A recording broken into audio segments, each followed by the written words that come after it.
أعوذ بالله من الشيطان الرجيم بسم الله الرحمن الرحيم الحمد لله رب العالمين ولا حول ولا قوة إلا بالله العلي العظيم والصلاة والسلام على أشرف الأنبياء والمرسلين وعلى آله وصحبه أجمعين ونشهد أن لا إله إلا الله وحده لا شريك له ونشهد أن سيدنا مولانا محمدا عبده ورسوله.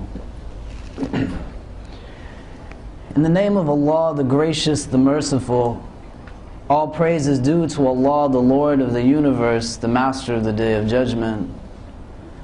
I bear witness and testimony to the oneness of Allah, to His magnificence, His omnipotence, His might, His glory, to His being the creator and sustainer of all things, the giver of life, the guider of hearts, the Master of the Day of Judgment. And I bear witness to the fact that Muhammad ibn Abdullah sallallahu alayhi wasallam is His servant and final messenger.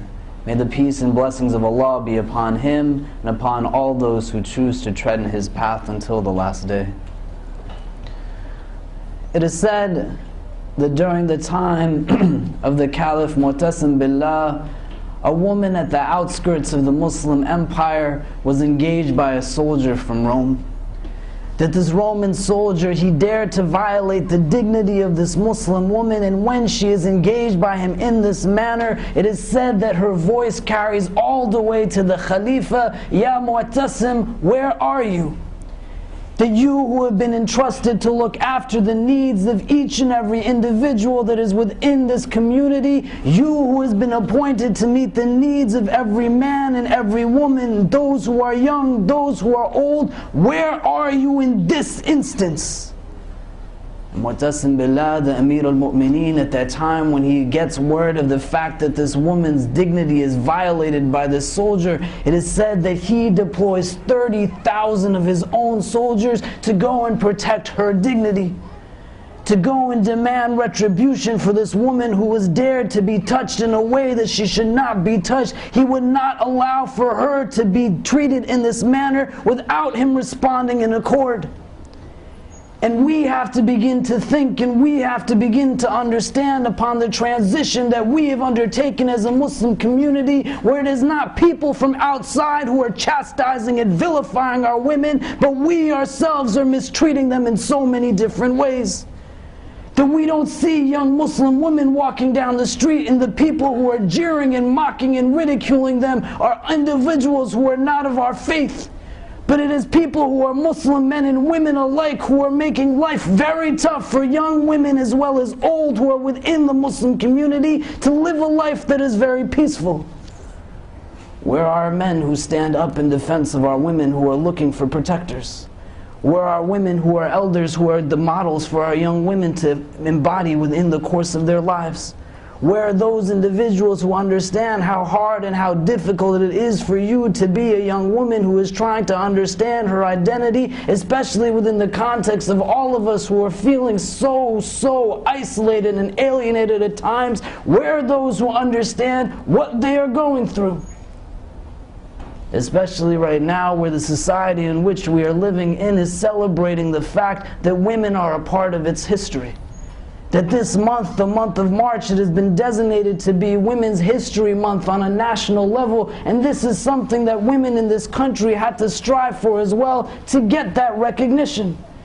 And for us to understand where we need to be as a community, we have to be able to not just look at our history and treat it in a very ideal or utopian-esque manner, so that we don't really think about the problems that we have in a contemporary setting, but we have to think about our past and think about how it can benefit us today and going into the future. That these women, they sought to have some recognition within this country.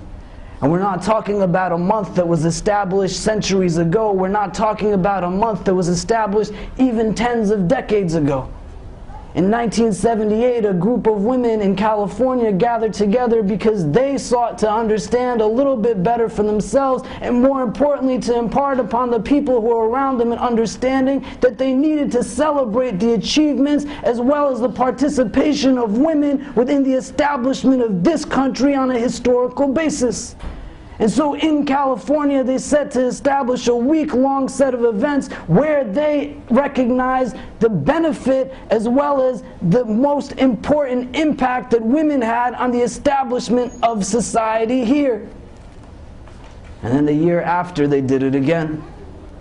And then 2 years later, in 1980, President Carter, he issued a presidential proclamation that said, we will now recognize this week on a national level, and people everywhere should begin to say that it is important for us to not only look at that which was offered by men in our history, but by women as well. And by 1986, it is said that 14 different states began to recognize this not as a week, but as an actual month.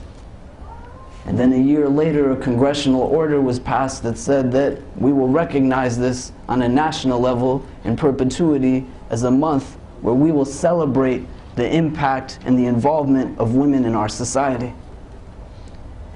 In our communities, these kind of conversations can't even start. The discourse exists at such a level where we are so confused about ideas of gender, and it becomes most problematic for a young woman to even think, where can she begin? In the hadith, the Prophet ﷺ, he outlines for us 4 women who are most definitely strong women, most definitely role models, not only for our women, but for our men as well. Women who have so much to offer, and interestingly enough, they are so different from one another, we can derive so much meaning and so much wisdom if we analyze their lives. Khadija radiallahu ta'ala anha, the wife of the Prophet sallallahu ta'ala alayhi wasallam, Fatima radiallahu ta'ala anha, the daughter of the Prophet sallallahu alayhi wasallam, and the daughter of Khadija radiallahu ta'ala anha, Maryam, the mother of Isa alayhi salam, and Asiya, the wife of Fir'aun, 4 women who are given a great dignity, a great recognition. But even when we talk about them, we only talk about them in this ideal setting and situation where it gets lost in translation. We respect them and they lived centuries ago, but we treat our women today like garbage. So what lessons do we really derive from their existence? What meaning do we really derive from their being in this world? What do we really understand from them? And what are we going to do about it? There are many things that become hard for our young women to really get. One of the things that we can look beyond just identifying problems is beginning to identify solutions to those problems. And one of the things that we should start with is seeing how knowledge is disseminated within our communities. If we look at any program, we go to any conference, we go to any class, the majority of attendees who are there are young women, not our men. And it's a totally different conversation that needs to be had in terms of what it means to be a man as well as what it means to be a Muslim man, and responsibilities that are attached to both, and it is something that we will definitely have. But for our young women, they go to the extent that they can and they don't have access to the scholars thereafter. That you see these individuals who are standing on the minbar, you see shuyukh and scholar after scholar who is addressing whoever they want to address, and the access that is there for the young women, the females, that is not something that is really in abundance. They can't go and speak, they can't go and ask questions, they can't go and talk, and we have to ask why. Why is this the actual circumstance? Why is the situation? And we as a community need to change the expectation of our teachers and our scholars so that we tell them, no, you have to give the same amount of access to those who are in need of access, and not deprive them just because they're of a different gender, they're not male. And the other solution that we have to start to really begin to engage is one where we go out and seek that knowledge for ourselves. Where most of us, whether we are men or women, we are not thinking of Islam as something that we will use as the epicenter of our life and that which we will pursue. One of my first teachers, when I sat down with him before I started to study with him, one of the first questions he asked me was, Khalid, how come none of you have gone into Islam? And I said, what does that mean? And he says that you have ambitions to become lawyers and doctors and teachers and educators. You will work in finance, you'll work in the corporate world. None of you who are here in this community want to work for the sake of Islam. And I didn't understand what it meant for a while. And then a week ago I went to Abu Dhabi with some of the different chaplains who work at New York University. And the man who runs the church that we are in the basement of, his name is John McGuire, he sat me down and he has provided space to the Muslim community here at New York University for the last decade. And he's not Muslim. And he sits me down and he says, you know what's very interesting about your community, and I apologize if it sounds offensive, but since the time that you have been praying in our buildings, I have seen tens of hundreds, even thousands of young people come and pray in our building. But I could never understand why none of them actually dedicated their lives to Islam. How come none of them ever went to the X step and they just gave their entire life for the sake of their religion? I said, I don't know. I don't know why it's not instilled within them. It's not instilled within me. It's not instilled within any of us. Just a deep desire to go and learn our tradition and do it for the sake of a community that's looking for voices, especially when it's so hard for us to really understand what our faith and our tradition is about. We didn't get the encouragement necessarily from the generation that came before us. We're in a place where perhaps our identity is confusing. We can make so many different excuses, but all of us have to ask ourselves the question, why didn't we do it? And if we still have opportunity to do it, we should. Especially the young women amongst us. Because knowledge becomes empowering. And when you have a question about why someone is treating you a certain way, and they are the ones who are in possession of that knowledge base, and they can interpret it in whatever manner they want to, and you don't know whether religiously they are right or they are wrong, you're going to get stuck in the place that you are in. I went to Sri Lanka a few months ago and I sat with women who were from the village. And these women, as I was sitting with them and I was speaking to them, I spent an hour with them. And they said that our husbands, our fathers, even to a certain extent our sons, tell us that it's not okay for us to learn our religion. They justify treating us in a certain way. They justify domestic violence. They justify negligence. They justify abuse. They justify us sitting in our homes and doing nothing but looking after our children. Is this what Islam says? And I said that I can't give you the answers that you are looking for. Because if I tell you what I think, I'm going to go back to my home and my community.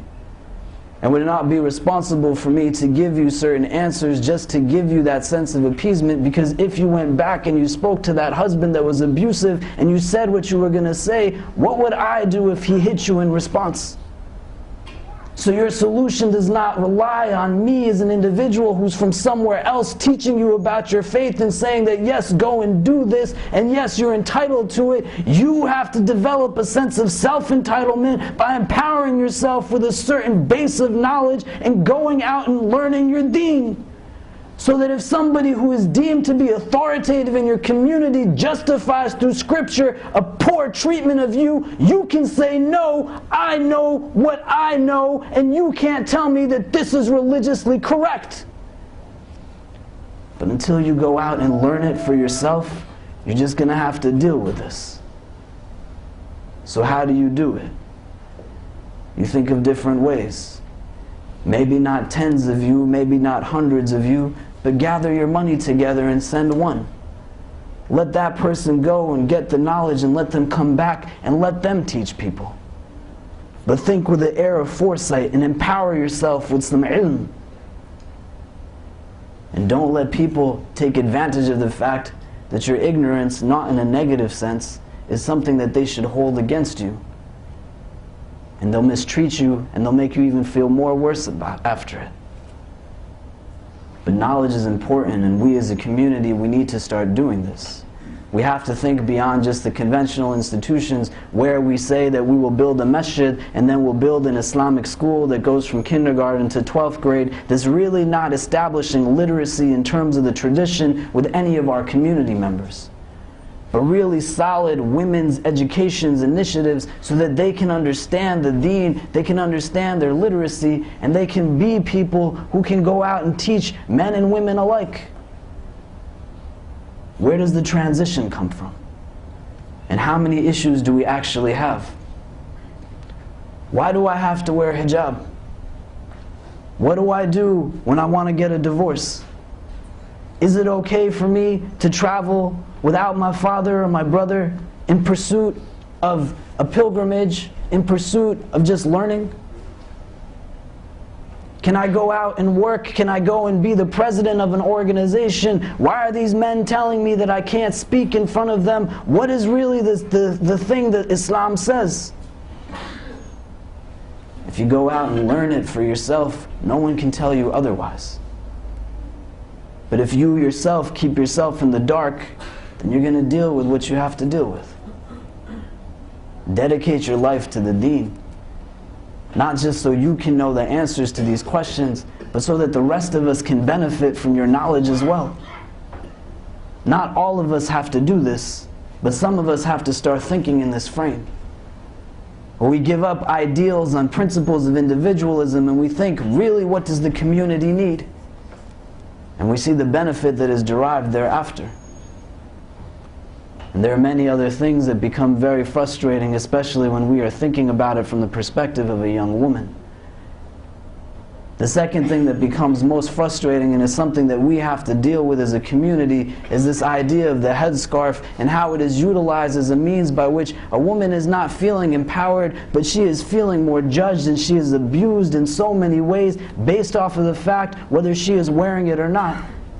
And it is not for us to mince words. The legal categorization of this thing of hijab is something that is fard, it is obligatory. But we can't utilize it as a means by which we assess the goodness and the badness of a person, and this is what it comes to. You want to make it a means of identity, you want to say that this thing symbolizes modesty, that's great, but if a person does not wear it, does that mean that they are immodest? And it doesn't mean that. And we have to understand that. Because if one does not have that qualifying term, or what you associate it to be, it doesn't necessarily mean that they have to be the extreme opposite of it.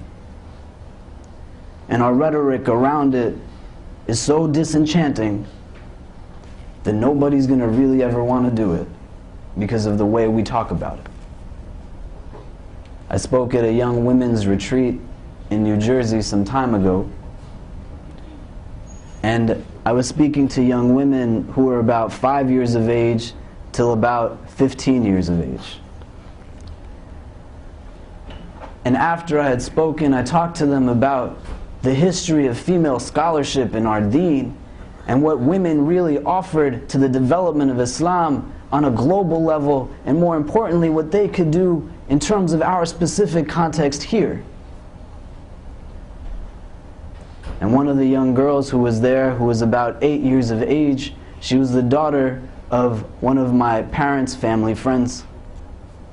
And when I went to see my parents afterwards, they said that our friend told us of the speech you gave at this camp where their daughter was attending, and their daughter, as well as the family, was very grateful. Because you were the first person who was there that had spoken to them after about 10 days of different classes and lectures and speeches, that said that their being a female was actually something good. And that they had something to offer back to everyone, not just to women.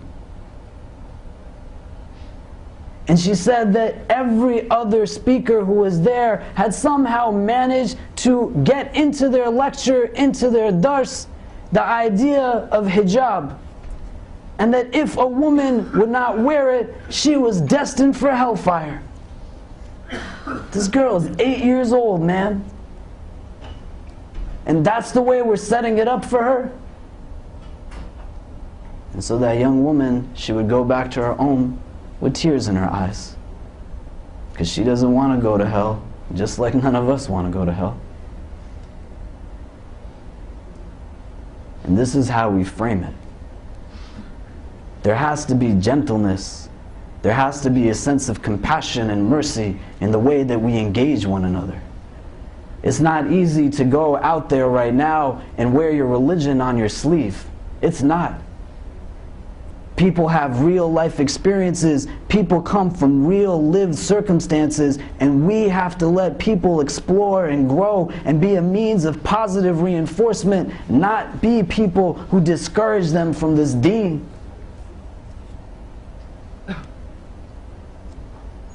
And we have to start to think about it in this way. When we think of Maryam alayhi salam, when we think of Khadija radiallahu ta'ala anha, when we think of Fatima radiallahu ta'ala anha, when we think of Asiya, the wife of Fir'aun, does Allah talk about the manner in which they dress when He is identifying them to us? Yes, it's important. Yes, the way we are perceived by society. Yes, the way we carry ourselves. But this is something that is important for both men and women. Most of us as men are only identified as being Muslim because we're walking next to a woman who's wearing a headscarf. Most of us as men don't even realize what our hijab actually entails. We don't even know how to dress. Half of us, when we are praying, our pants are falling off of our backside, and every time we go into ruku and sujood, you can see everything. From most juridical opinions, your prayer isn't even valid. And Allah Azza wa Jal looks for a reason to be merciful. He doesn't look for a reason to be harsh. No matter how many sins or mistakes that you have committed in the course of your life, can it exceed the rahmah of Allah Azza wa Jal? But contingent for us to be recipient of that divine mercy is that we exert an air of compassion and mercy amongst ourselves. And we don't do that. And we have to start doing it. Think about your mothers. Think about your sisters. Think about your wife. Think about your daughters.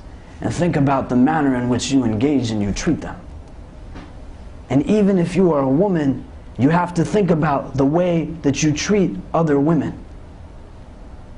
And whether if it's something that adheres to the legacy of the Prophet ﷺ or not.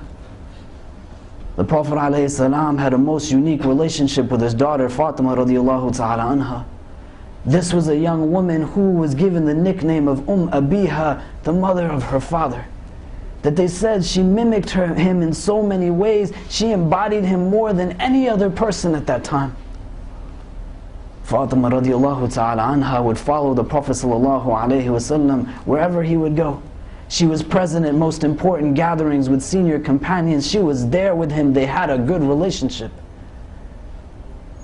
The Prophet ﷺ is speaking to Fatima one day, and Aisha radiallahu ta'ala anha sees them. And she sees that Fatima begins to cry, and she sees that Fatima begins to laugh. And later she asks that what was the situation, what had happened, and Fatima says that my father, he was telling me that he was going to soon leave from this world, and this brought tears to my eyes. And then he told me that I would be amongst the first who would join him again, and this made me smile. In some of our narrations, they tell us that when Fatima radiallahu ta'ala anha knows she is about to leave from this world, she takes her bed out into her courtyard and she lies upon it with a smile, gazing into the heavens, because she knows she will be with her father again. Would your daughters want to see you again, based off of the way you've treated them? Would your sisters, would your wives, would the women in your family feel happy to be with you after the manner in which you have dealt with them? It is a great responsibility. The Prophet ﷺ, he tells us that if an individual has 3 daughters and he clothes them with his wealth, they will be a shield against the fire. That if a person has 3 daughters and he takes care of them, then this will be a means by which they enter into Jannah. And the companions say, Ya Rasulullah, even if we have 2, and he says, yes, even if you have 2. And in other narrations he says, daughters as well as sisters. And we have to broaden our understanding of what it means to be somebody's brother or somebody's sister. And really where we are treating people in that vein. As a community, we have to start to have healthy conversations around gender. And we need to begin to provide accommodations and resources that will help our women be empowered, because they are truly our face right now. Many people are looking at us in terms of how we treat them, how we oppress them, how we abuse them, and how we liberate them. And we have to ask, which category do we fit in? Are we in evidence for the negative stereotype? Or are we in evidence for a dismantling and a demolishing of that stereotype? It is something that we have to ask ourselves while we have the time to do so. May Allah subhanahu wa ta'ala guide us and protect us. May He bless us with knowledge that benefits us. May He bless us with the tawfiq to understand and implement that knowledge into our daily lives. And may He guide and bless us all. Wallahu ta'ala alam wa billahi tawfiq. Wassalamu alaikum wa rahmatullahi ta'ala wa barakatuhu.